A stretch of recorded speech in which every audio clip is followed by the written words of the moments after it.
लातूर येथील बार्शी रोडवरील शासकीय महिला तंत्रनिकेतन महाविद्यालयात प्रथम वर्षात शिकणारी गायत्री विष्णुकांत इंद्राळे ही लहानपणीपासून अत्यंत हुशार आणि शांत विद्यार्थिनी होती।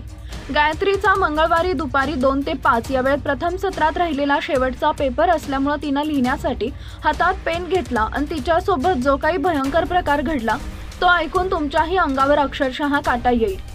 शासकीय तंत्रनिकेतन महाविद्यालयात प्रथम वर्षामध्ये शिकणाऱ्या या हुशार विद्यार्थिनीसोबत नेमकं काय घडलं ते पुढे बघा।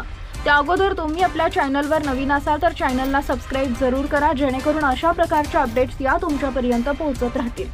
पोलिसांनी सांगितलंय की नांदेड जिल्ह्यातील मुखेड तालुक्यातील मंगळ येथील विद्यार्थिनी गायत्री इंद्राळे वर्ष 17 ही लातूरातील शासकीय महिला तंत्रनिकेतन महाविद्यालयात संगणक अभियांत्रिकी पदविका शिक्षण घेत होती। गायत्री इंद्राळे ही लहानपणीपासून अत्यंत हुशार आणि शांत विद्यार्थिनी होती। गायत्रीला 10वीत 96% गुण मिळाले होते। तिला गुणवत्तेवर तंत्रनिकेतन संगणक अभियांत्रिकीसाठी शाखेसाठी प्रवेश मिळाला होता, त्यामुळे ती अत्यंत आनंदी असल्यामुळे सतत अभ्यासही करायची।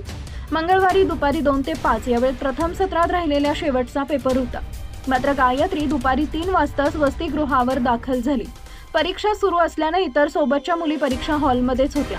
याच दरम्यान गायत्रीने स्वतःसोबत जे काही केलं ते कुणालाही माहिती नव्हतं। पेपर सुटल्यावर खोलीवर मुली व तिच्या मैत्रिणी दाखल झाल्या।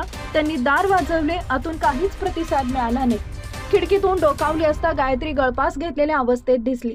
घटनास्थळी MIDC पोलीस आले। घटनेची माहिती कळाल्यावर तिचे कुटुंबीय सायंकाळी उशिरा लातूरात पोहोचले। गायत्रीने परीक्षेच्या ताणतणावातून आत्महत्या केली की अन्य कारण आहे याचा पोलीस तपास करत आहेत।